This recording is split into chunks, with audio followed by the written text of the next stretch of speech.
Je ne sais pas si vous situez la Sologne. La Sologne entre la Loire et le Cher. Toute cette zone boisée là. C'est notre région. Nous on habite un petit peu en dessous Orléans. La Ferté-Saint-Aubin. Et depuis, je vais dire 35 ans, parce que les années passent, je balade mes histoires et mes chansons solognoles à travers la Sologne, un petit peu dans le Val-de-Loire, un petit peu au-dessus dans la Beauce, mais je dois dire que c'est la première fois que je descends si bas. Alors, vous allez peut-être, je vais parler un petit peu différemment de maintenant, mais je pense que vous allez reconnaître, vous allez comprendre, si vous ne saisissez pas tous les mots, vous allez comprendre le sens général de ce que je vais vous raconter. Et j'espère que vous allez passer un bon moment. Ce qu'il faut savoir, c'est qu'en Sologne, ce n'est pas un patois qu'on a, c'est du vieux français. Alors je vous explique pourquoi. Parce que vous avez la vallée de la Loire, et la vallée de la Loire, comme vous le savez, il y a plein de châteaux. Les rois de France ont sillonné la vallée de la Loire. Mais la Sologne était très inhospitalière à l'époque. Donc les Solognots ont continué à parler le vieux français, alors que l'aristocratie qui se baladait dans le Val-de-Loire a parlé le beau français. Voilà. Donc voilà l'explication pourquoi nous parlons en vieux français et pas dans un patois. Donc nous, on parle en vieux français. Alors, je vais déjà vous poser une petite question. Alors, les Solognots ont le ventre jaune. Bon, je ne vais pas vous le faire voir, mais est-ce que vous savez pourquoi les Solognots ont le ventre jaune? Il y a du maïs. Il y a du maïs. Ah non, il n'y a pas de maïs en Sologne, madame. Il n'y a pas de maïs en Sologne. Alors, moi, j'aime bien, j'ai l'explication, mon explication à moi. C'est parce que les Solognots, ils allaient mignoler les Solognotes dans les genêts en fleurs. Mais en fait, c'est pas du tout ça. Comme je vous ai expliqué tout à l'heure, la Sologne était très inhospitalière et en fait, il y avait le paludisme en Sologne. Il y avait la fièvre jaune. Et donc, c'est pour ça que les Solognots étaient, ils étaient chétifs et malingres, ils avaient la fièvre. Voilà. Mais quand même, les Solognots, c'est des gars costauds. Et je vais vous le prouver. Le Toine, c'était mon père. Il allait, vous savez qu'en Sologne, il y a beaucoup de chasse, peut-être que vous ne savez pas, mais en Sologne, c'est la région de la chasse. D'ailleurs, c'est une industrie en Sologne. Donc le Toine, qui dit chasse, dit braconne, et mon Toine, lui, il n'avait pas les moyens de chasser sur une propriété, donc il était plutôt de la braconne. Donc un jour, il faisait beau, comme ça, comme il dirait aujourd'hui, il s'en va au bord d'un étang. Vous ne me croirez pas si vous voulez. Hein. Enfin, il faut que je vous dise quand même qu'en Sologne, il n'y a pas de monteur. Non, il y a Banquette monteux, mais il y a des histoires, à force qu'il les raconte, eh bien elles sont vraies. Donc mon Toine, il était en train, il voit ce nuage de canard. Oh, il fait ni une ni deux, il prend son fusil. Ah, il avait oublié d'enlever la baguette. Il embroche 5 canards. Les canards tombent dans l'étang. Ah oui, mais je ne peux pas les laisser là-bas quand même. Donc mon Toine, il a mis ses bottes, mais c'est l'eau dans l'étang, hein. Donc il descend. Oh là, ça passe par-dessus la première. Ah ben zut, ça passe par-dessus la deuxième, bon c'est pas grave. Il va récupérer ses canards, sa brochette de canards, sa brochette de 5 canards. Il revient, alors là il avait une peine pas possible à remonter sur la chaussée de l'étang. Il s'assoit, Il enlève sa botte de gauche. Il y avait une carte. Ah, vous la connaissez? Non, mais... Il y avait une carte, une fameuse carte. Et elle était tellement grosse, cette carte, que quand elle broyait comme ça, eh ben, le niveau de l'étang, il baissait. Incroyable. Il enlève la botte de droite, un brochet.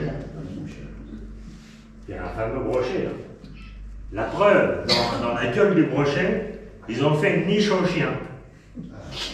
Hein? Et puis, il était assis sur la chaussée, puis il sentait que ça bougeait sous lui. Il se relève.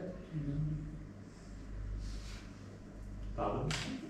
Et là, il était assis sur un grand lièvre. Mais il n'y a pas de pire comme ça. Eh bien, vous me croirez si vous voulez. Avec une cartouche, il a ramené 5 canards, une carpe, un brochet et un grand lièvre. Et vous n'allez pas me dire quand même que les Sauvignots, c'est pas des gars costauds. Les Sauvignots, la plus mauvaise qu'une vipère, on le surnomme le Cacasio. Quand c'est qui vole l'issue belle, on l'entend ben des fois venir. Pour ce qui vous pique, ça en fait, aussi je vous en avertis. Une fois piqué, vous constatez qu'une piqûre de Cacasio sur la jambe ou sur le mesure, c'est comme un empoisonnement, ça vous rend tout un calmant. Une piqûre de Cacasio, ça fait enfler à pleine pio. Même après que c'est désenflé, on en reste enculosé. Oui, vous pouvez chanter avec moi et puis taper dans vos mains. C'est pas défendu.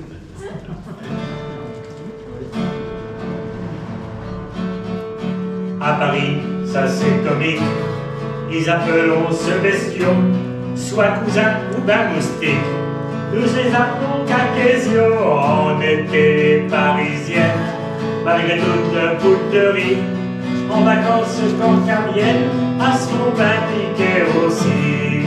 Moi ben content, je dis tellement qu'une piqûre de Cacasio, sur la jambe ou sur le mesure, c'est comme un empoisonnement, ça vous rend tout un gamin. Une piqûre de Cacasio, ça fait enfler à pleine pio. Même après que c'est désenflé, on en reste enculosé.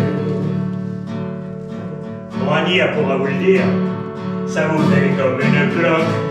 D'après ce que dit le médecin, y a que la teinture d'idiote qui arrive à vous faire du bien. D'autres qui disent que les compresses à la teinture de reliquat ou le jus de persil compresse, y a rien de tel pour calmer ça. Moi j'en sais rien, mais ce qui est certain, c'est qu'une piqûre de Cacasio sur la jambe ou sur le mesure, c'est comme un empoisonnement, ça vous rend tout un gamin. Une piqûre de Cacasio, ça fait enfler à pleine pio. Même après que c'est désenflé, on en reste enculosé. C'est qu'ils sont ben timides, ils vous piquent n'importe là où, les endroits les plus humides. C'est ce qui les attire surtout, mais faudrait pas que vous créiez qu'ils ont grand peur des roussiots. Non, c'est sur le bord des rivières qu'on trouve le plus de Cacasio. C'est comme la peste, je vous dis du reste, qu'une piqûre de Cacasio sur la jambe ou sur le mesure, c'est comme un empoisonnement, ça vous rend tout un gamin. Une piqûre de Cacasio, ça fait enfler à pleine pio. Même après que c'est désenflé, on en reste enculosé. Hier je rencontre la Jeannette dans un petit bois crépio, qu'allait chercher des noisettes avec un petit bourgeois sio. J'ai dit toi ma mignonne, tu devrais t'en démalfier, la saison n'est pas très bonne, tu pourrais pas te faire piquer. Un petit pourquoi, Et j'ai dit parce que une piqûre de carcésio sur la jambe ou sur le plésio, c'est comme un empoisonnement savourant, tout un carreau. Une piqûre de carcésio, ça fait enfler à pleine bio. Même après que c'est désenflé, on en reste enculosé. Je ressens que ma tête s'enflamme et je commence à souffrir. Aussi je vous demanderai, mesdames, la permission de partir chez vous quand vous serez rentrés. Posez tous au Carcésio, prenez-vous les croisés, couvrez-vous ben le guédio. Pensant à moi, vous chanterez une piqûre de Carcésio. Si la jambe vous sur le plésio, c'est comme un empoisonnement savourant, tout un calmant, une piqûre de Carcésio. Ça fait enfler à pleine bio, même après que c'est désenflé, on ne reste enculosé. Une piqûre de Carcésio, si la jambe sur le plésio, c'est comme un empoisonnement, ça va tout le monde de calmant, une piqûre de Carcésio. Ça fait enfler à pleine bio, même après que c'est désenflé, on en reste enculosé.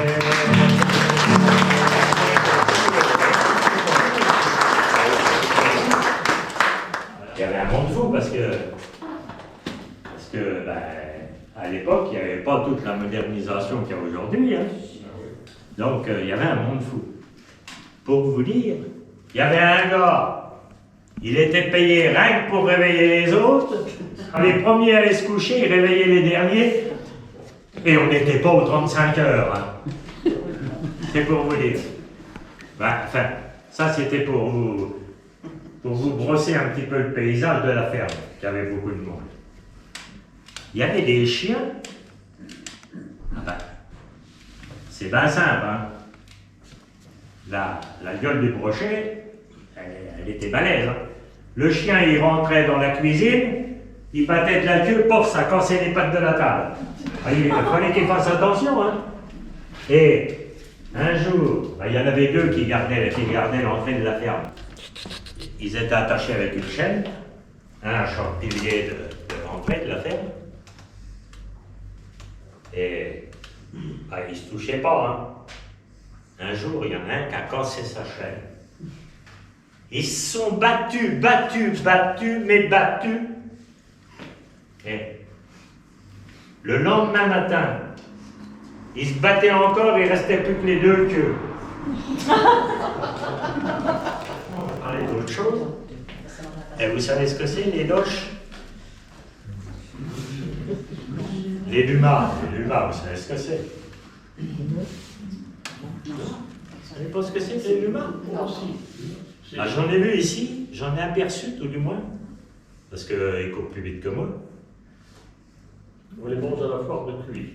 Et les lumas. Les lumas? On les mange à la foire de cuit. Ah Oui. Alors les lumas, c'est des escargots. Ah, voilà. Ça court à une vitesse pas possible. Et les loches, c'est la même chose, mais ils n'ont pas de caravane avec eux. Ils n'ont pas la caravane, les loches.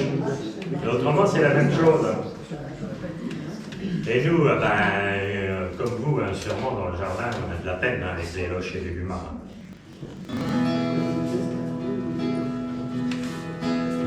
Depuis une couple d'années, jardinage est foutu. Faudrait mieux pas en faire, ça rapporterait ben plus. Tous les ans, j'en de la bouillasse.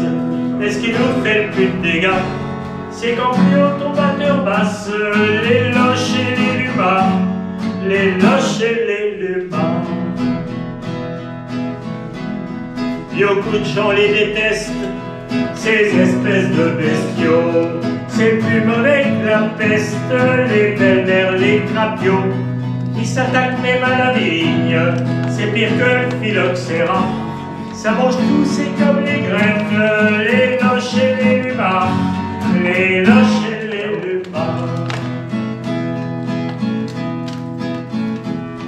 La chaleur, ça y va guère, ils aiment pas la pureté, mais les quêtes la rouseille, ils sont vite orniclés. On les voit courir en bande, comme si c'était le championnat. Dans les allées, les plates-bandes, les loches et les lumas, les loches et les lumas. Avec cette la bonne graine pour le repeuplement, ils éclosent par centaines et poussent comme le chien dent. Sitôt qu'ils sont nés, ils se gavent, ils mangent autant qu'un verra. Quand ils sont sous, ils en bavent, les loches et les lumas, les loches et les lumas. Ils ont mangé l'autre semaine, son persil en reste pas.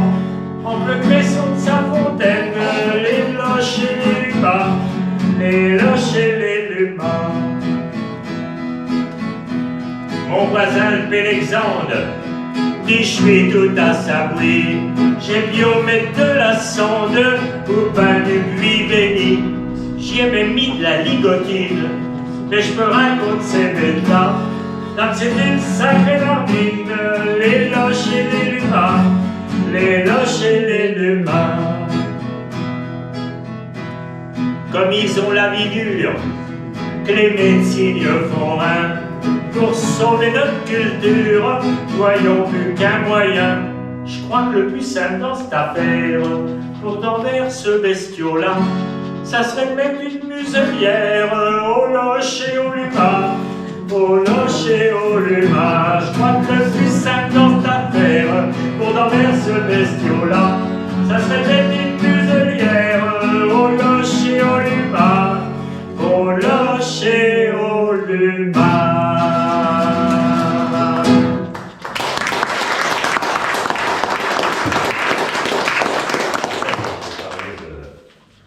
J'ai parlé des loches et des lumas, mais j'ai vu monsieur la ligotine. Ben, la ligotine, c'est pour ligoter les loches et les lumas. Hein. Bon, ils appellent ça la ligotine. Voilà, bon, alors vous n'avez pas forcément compris, mais je vous explique un petit peu. La mébo de loche, alors, la mébo de loche, cette femme est dans le chagrin parce que les lumas et les loches ravagent tout son jardin. Vous allez lire entre les lignes, là. Ils y ont mangé l'autre semaine son persil, il n'en reste pas, et le cresson de sa fontaine. Alors après, vous pensez à ce que vous voulez. Voilà. Bon, alors là, ça s'appelle le monio à Péraguin. La Mélanie, le jour ça fait, Eugène, il n'y a pas, je veux me contenter. Depuis que ça me donne une boule dans la tête, je voudrais me faire tirer en poltret. Oh, je lui dis, c'est pas une affaire. J'irai dimanche à Armorantin et je profiterons que c'est la foire pour aller voir le gars de Péraguin. Péraguin, c'est un photographe, il est ben aimable, ben avenant, il a une tête en bouchon de carafe et il est bien connu des paysans. J'y emmène donc Mélie pour la foire et j'y dis, faut me la faire en poltret. Ah oui, tu me dis, mais comment la faire? C'est dit en bus ou bien en pied? Comme je sais tout le temps, il rigole, j'ai dit, voyons, faut s'expliquer. Je voudrais pas peut-être foutre de ma fiole. Comme c'est qu'en bus ou bien en pied? Oh, bah, en bus, qui me dit, c'est rien que la tête avec un petit bout de l'estomac, en pied, c'est des pieds à la tête, toute la partie de haut en bas. Il ajoute, je vous préviens d'avance, hein, l'un ou l'autre, c'est pas plus coûteux, avec un 10 sous de préférence, je dois vous faire ça en moins de 2. Je lui réponds avec franchise, fais-moi l'anneau du haut en bas, j'aurai toujours plus de marchandises qu'avec la tête et l'estomac. Une chambre au fond de sa boutique, avec des corioles jusqu'au plafond, il y avait un trépied mécanique, et dessus, comme un accordéon. Il y avait beaucoup de jouets, des tendures, une chaise là où se comprit le bon Dieu, des belles fumelles faites en peinture que j'en écarquillais les yeux. Il y en avait une auprès de la porte habillée en pyjama. Elle avait une croupe, le diamant pas plus grosse que la jument à Thomas. Il apporte la mêlée. Il a fait mettre bravement dans le fond. Puis il s'en va faire des singeries, la tête dans son accordéon. Il dit, faut vous tenir bien droite. Je vous remettre la tête sous mon rideau. Regardez bien dans cette lunette et vous verrez mon petit moignon. Bougez pas, je m'en vais chez une plaque. Puis il entre dans une baraque plus noire que le derrière de notre chien. Ensuite, il est parti. Je m'approche pour voir si dans l'accordéon, son monio, c'était une chaouche, un roubzi. Il dit non, mais une drôle d'affaire, là, que je te vois la tête en bas. La tête en bas, t'as dit, la vieille? Ah ben, c'est pas possible. Si, je te vois sur une plaque en verre, et t'as tous les deux jambes en l'air. Oh, comme dit la Mélie, il faut qu'on se trotte avant qu'il revienne, ton péraguin. Ta cause. Comme j'ai pas mis de culotte, on fait le mogno, il voit le mien.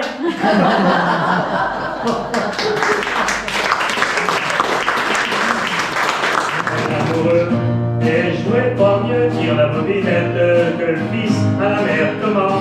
Si c'est celui-là tire la bobinette que vous m'offrez, j'en chiolerai pas. Tire la bobinette, chevillette Chervin. Ma bonne maison m'a répond, non ma fille, non tire la bobinette Thomas. Il a pas un rond, c'est de la poison, tire la bobinette et jamais tu t'épouseras. Tu t'en passeras, tire la bobinette de ton mari, ça sera plus tard, tire la bobinette à Juliette Chervin. J'ai dit Thomas, il a un, mais je l'aime bien, tire la bobinette, pour plus tard, s'il a du bien, saltin dans le rein, tire la bobinette, regardez le word, tire la bobinette, il est pire qu'un grand papa, tire la bobinette à Juliette Chervin. Pourtant pour nous obliger et ne rien changer, tire la bobinette, on pourrait peut-être sans danger tout arranger, tire la bobinette, la veille de le mariage il se fera, on permettra, tire la bobinette à Thomas, faire quelques dégâts, tire la bobinette à Juliette Chervin. Ton tarier ainsi posé, j'ai épousé, tire la bobinette, pourquoi? Formaliser, bonne musée, tire la bobinette, je ferai bobine au vieux maca, et ça durera, tire la bobinette tout le temps, Thomas sera soldat, tire la bobinette, Juliette Chervin. Que Nathan si peu de cœur, ça me fait point peur, tire la bobinette, j'y calmerai, pas son ardeur, tout en douceur, tire la bobinette, du contentement, il prendra temps. Dans de là, tire la bobinette, quand le froid, il en crèvera, tire la bobinette, Juliette Chervin. Ma baise m'a dit, mais d'abord, faire ton point de nord, tire la bobinette, faut qu'il te lègue tout son trésor. Avant sa mort, tire la bobinette, y a de ça 2 ans et me v'là. Ils peuvent déjà, tire la bobinette, j'ai le sac et j'épouse Thomas. Tire la bobinette, la chevillette Chervin, y a de ça 2 ans et me v'là. Ils peuvent déjà, tire la bobinette, j'ai le sac et j'épouse Thomas. Tire la bobinette, la chevillette Chervin.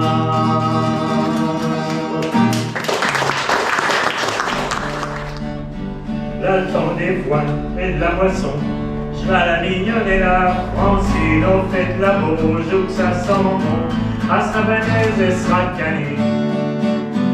Au faux chapelain, au beau soleil, et puis aux femmes, artis petites, les gars et filles sont en éveil, un petit clin d'œil et c'est parti. Là, le temps des foins et de la moisson, à la mignonne et la Francine, au fait de la Beauge où que ça sent bon, à Savanaise et Sracani.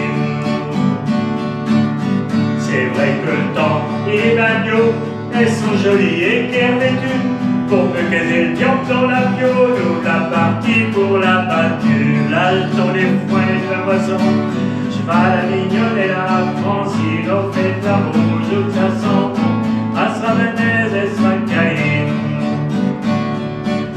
C'est dit bon de se rouler dans le foin en haut du temps, pour faire de la grange qui a dit oui, je refuserai au point, même si le foin, ça me démange. Là, le temps des foins et de la moisson, pas la mignonne et la Francine, on fait de l'amour, jour ça sent bon, à se ramener, se caline. Et puis faut retourner à l'ouvrage, faut pas attendre pour tout rentrer. Et puis se relever, c'est bien dommage pour la Francine et son charpier. L'attend des foins et de la moisson, je vois la mignonne et la Francine, au fait de la beau, joue que ça sent bon, à se ramener et se caline. Des fois c'est mairie puis église, dans ce temps-là, pas de petit capuchon, parce que c'est que de bouiller sa chemise, une goutte de plus à la maison. Là, le temps des foins et de la moisson, là la mignonne et la Francine, au fait de la beau, joue que ça sent bon, à se ramener et se caline. Et c'est après bien des années, quand on se rappelle de ce temps-là, on rigole à la gorge déployée en chantant ce gai refrain là. Là, le temps des foins et de la moisson, je vois la mignonne et la Francine, au fait de l'amour, joue que ça sent bon, à se ramener et se caline. Là, le temps des foins et de la moisson, je les mignonne et la Francine, au fait de l'amour, joue que ça sent bon, elle est bénaise, elle est câline.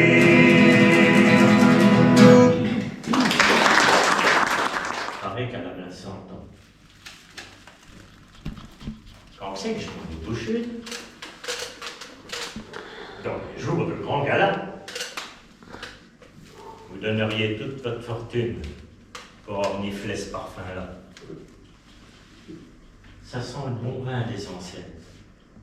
Ça sent les fleurs et les fruits. Ça sent les odeurs champêtres qu'on respire l'été et la nuit. Ça vaut vous tord et vous rendre, et ça vous met le cœur au ventre, et ça réveillerait un mort, oui un mort d'ailleurs. L'histoire que je vais vous dire à présent, c'est une histoire de revenant. J'étais devant ma cuisinière, j'avais soupé tranquillement, et je chirotais un petit verre de ce bon mort-là justement. Mon chien, la tête sur ses pattes, il dormait à côté de moi. Et pour pas que le feu s'abatte, de temps en temps, je remettais du bruit. D'un seul coup, le bateau se relève, les poils dressés sur son dos. J'ai dit, Cotardon, tu rêves ou il y a du nouveau chez nous? Mais le chien grondait plein de déméfiance. Et qui que jouait devant moi? Un vieux tout blanc qui s'avance, une grosse canne en terre les doués. Je suis un arrière-grand-père et non pas père, mon enfant. Il y a longtemps que je dors en terre et je viens de voir pour un petit instant. C'est moi qui a planté ta vigne, qui a fait brûler ce vieux mort-là. Je l'ai soigné pour qu'il soit digne d'un vrai vigneron. Et le voilà. Oh, j'aurais bien pu chaque année boire ma récolte tout mon sou. Mais elle nous est pas donnée pour qu'on la crée rien qu'à nous. Tous les ans, j'ai mis comme bouteille, tous les ans, en me disant, plus tard, quand cassera ma vieille, ça sera pour mes bons enfants. Et voilà comment tu bois, Castor, toi, mon petit gars, le dernier venu. Tu bois de l'eau de vie, la meilleure d'un vieux que t'as jamais connu. Alors moi j'ai pris mon verre, j'ai levé à la hauteur de mon sourcil et j'y ai dit, grand-père, le ch'tigor, il vous dit merci.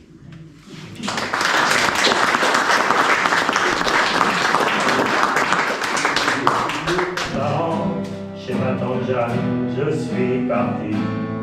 Sa porte ouverte comme tout le temps, c'est le signe qu'elle est par ici. Ça dit aussi qu'elle nous attend. On est l'été au pays, on est l'été au pays.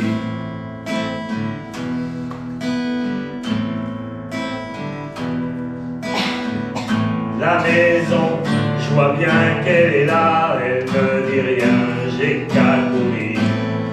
Au travers du chandon de glas, derrière la table, allait blotti sans faire de bruit, comme un styra. Et la regarder aller et venir, et la regarder aller et venir. Souvent ça sent bon la cuisine, une fricassée de cèpe sur le fourneau, avec du lapin de la rapide, avec une coupe de ch'ti navio, une tarte aux pommes à la pâte fine. As-tu mangé de si fin gâteau? As-tu mangé de si fin gâteau?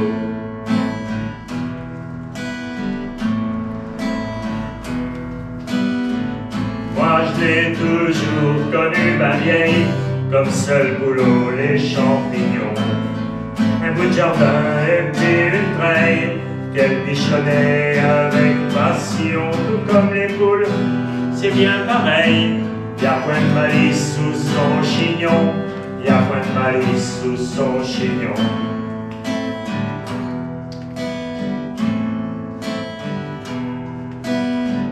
Pas bien facile d'entendre sa voix, cette zolognotte aime pas causer. Mais j'y ai pourtant été bien des fois, mais je me rappelle que de son taisé, j'étais bénaise, même si parfois fallait me retenir pour pas parler, fallait me retenir pour pas parler.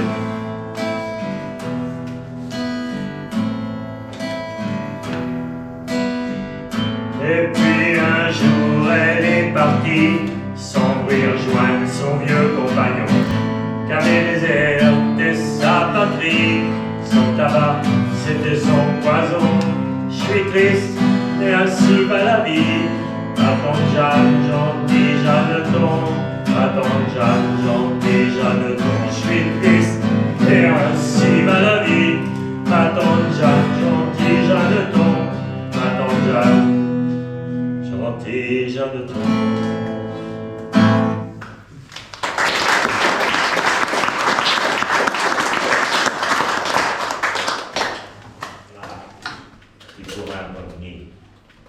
De voir leur ferme en ruine, et toute cette gaspille que font maintenant le gars, et puis même le fille. Au bout d'un chemin de terre, dans notre locature, j'avons que piquette, 5 ou 6 gorées, une génisse en place. Je rencontre 10 arpents pour eux, avec un mulet.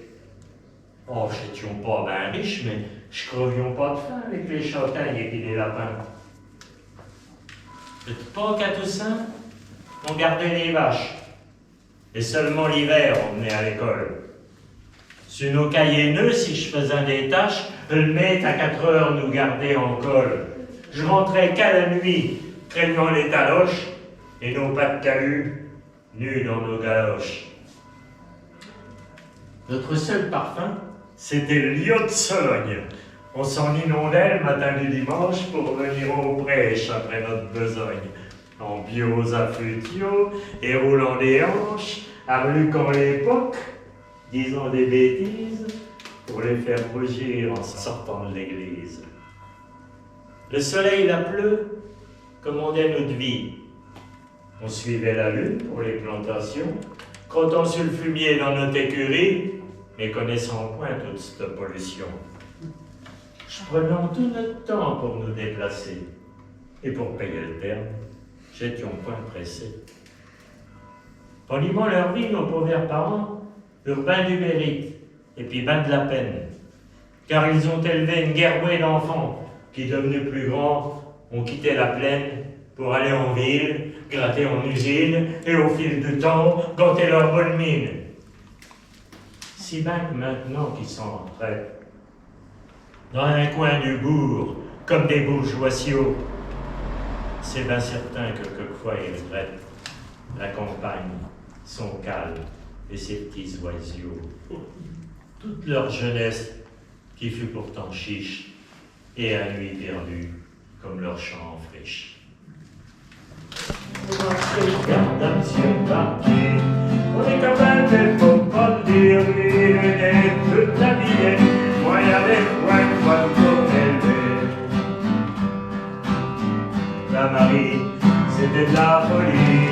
trouvé sa bonne amie, mais pas question de l'épouser.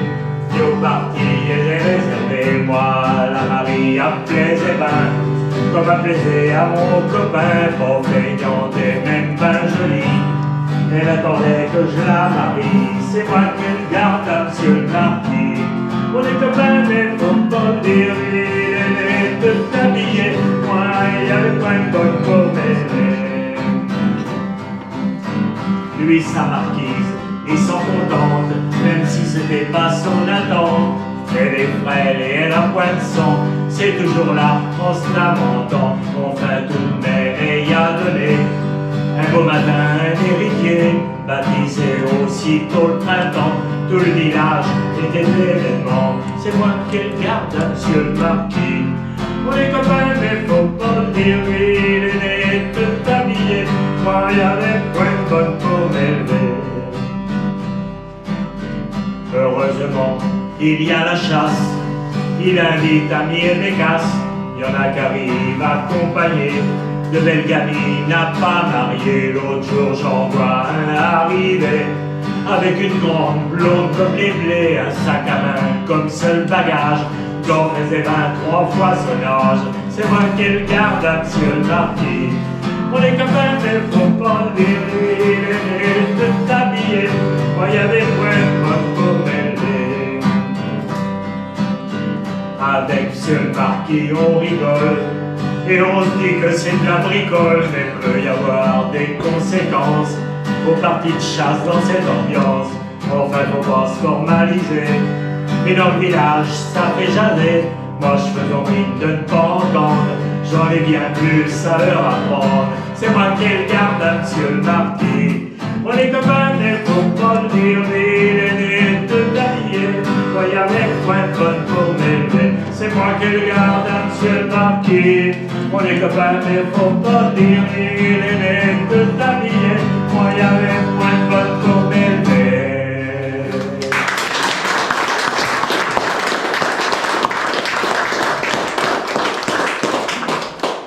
Une petite dernière pour la route. On fait des hommes d'État, dans les lits comme en Sologne, on peut pas dire ce qu'on voudra, mais je suis pas si bouillon que ça. Y avait des fois j'entends dire, c'est pas mal un seul plaisant, ça raconte que des bêtises, et ça n'a point d'entendement à tous ceux dans la ville, qui vous trouvent pas escrités, que font voir que les imbéciles sont pas tous du même côté. Faites des maisons d'État dans le pays comme en Sologne, on peut pas dire ce qu'on voudra, mais je suis pas si bouillon que ça. On fait des maisons d'État dans le pays comme en Sologne, on peut pas dire ce qu'on voudra, mais je suis pas si bouillon que ça. Quand ils viennent dans nos campagnes, ce méchant qui est bourgeoisio, cette histoire de faire des magnes et de prendre pour des patios, ils se traitent de barons de nuque et font comme on dit chez nous, une merde de chien, un pain de sucre, pour des choses comme un pot. Nous autres pourrions pas dire ça, mais disons à cette noblesse, je ferai jamais des embarras, car je suis pas si bouillon que ça. Nous autres pourrions pas faire ça, mais disons à cette noblesse, je ferai jamais des embarras, car je suis pas si bouillon que ça. Il y a une chose qui m'intracine, c'est quand je rencontre ceux comme eux qui viennent me parler de médecine. Ils valent même pas nos coûteux. Un autre jour dit Père Adolphe, vous devrez vous faire greffer, allez donc voir des Rodolphe, en étant vous serez riffés. J'ai dit ces choses abondantes, c'est pour les cantins de la ville, j'employons pas cette truc-là, car je suis pas si bouillon que ça. J'ai dit ces choses abondantes, c'est pour les cantins de la ville, j'employons pas ces trucs-là, car je suis pas si bouillon que ça. La semaine dernière, je parlais de chasse, en deux qui se disaient malin, puis Dieu qu'il faut que je vous fasse, mais autre chose que des lapins, je les ai toute la sainte journée, les guises étaient fourbus, puis Dieu dit ce que vous venez de faire, bah c'est la chasse au Dahu. il n'était pas si fier que ça, que je les ai roulés de la sorte, mais ils ont compris par là que je suis pas si couillon que ça. Il n'était pas si fier que ça, que je les ai roulés de la sorte, mais ils ont compris par là que je suis pas si couillon que ça. Voyez-vous, dans cette critique, j'ai fini par constater qu'il y a guère aux hommes politiques qui sont vraiment respectés, par qui de rien ils font fortune, et ça pour envoyer toujours les plus chauds aux brunes, pour que qu'ils puissent arriver. On peut dire de ces gars-là